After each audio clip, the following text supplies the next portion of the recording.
that your life is hard and you're giving up on that because you think your life is unfair, think again. I was 18 years old when I got married. I belonged to a very conservative family, a Baloch family, where good daughters never say no to their parents. My father wanted me to get married, and all I said was, if that makes you happy, I'll say yes. And of course, it was never a happy marriage. Just about after 2 years of getting married, about 9 years ago, I met a car accident. Somehow my husband fell asleep and the car fell in the ditch. He managed to jump out, saved himself. I'm happy for him. But I stayed inside the car and I sustained a lot of injuries. The list is a bit long. Radius ulna of my right arm were fractured. The wrist was fractured. Shoulder bone and collarbone were fractured. My whole rib cage got fractured. And because of the rib cage injury, lungs and liver were badly injured. But that injury that changed me and my life completely as a person and my perception towards living my life was the spine injury. 3 vertebrae of my backbone were completely crushed and I got paralyzed for the rest of my life. Many people came to rescue. They gave me CPR. They dragged me out of the car. And while they were dragging me out, I got the complete transection of my spinal cord. Those 2.5 months in the hospital were dreadful. I was at the verge of despair. One day, doctor came to me and he said, well, I heard that you wanted to be an artist, but you ended up being a housewife. I have a bad news for you. You won't be able to paint again. Next day, doctor came to me and said, your spine injury is so bad, you won't be able to walk again. I took a deep breath. I decided it's all right. Next day, doctor came to me and said, because of your spine injury and the fixation that you have in your back, you won't be able to give birth to a child again. That day, I was devastated.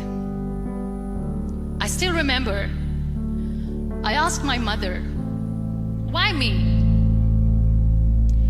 And that is where I started to question my existence. Why am I even alive?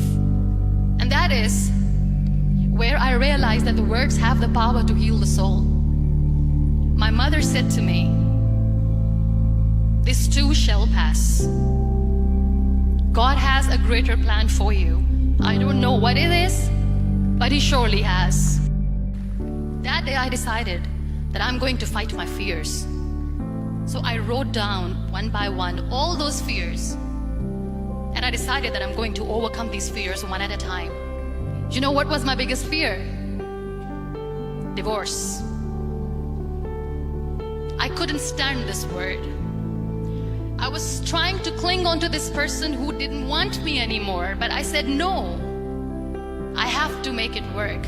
But the day I decided that this is nothing but my fear, I liberated myself by setting him free. And I made myself emotionally so strong that the day I got the news that he's getting married, I sent him a text that I'm so happy for you and I wish you all the best. And he knows that I pray for him today. Number 2 was, I won't be able to be a mother again. And that was quite devastating for me.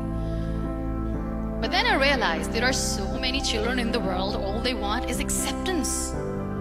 So there is no point of crying, just go and adopt one. And that's what I did. 2 years later, I got this call from a very small city in Pakistan. I got a call and they said, are you Muniba Mazari? There is a baby boy and would you like to adopt? And when I say yes, I could literally feel the labor pain. I said, yes, I am going to adopt him. I am coming to take him home. So when you accept yourself the way you are, the world recognizes you. It all starts from within.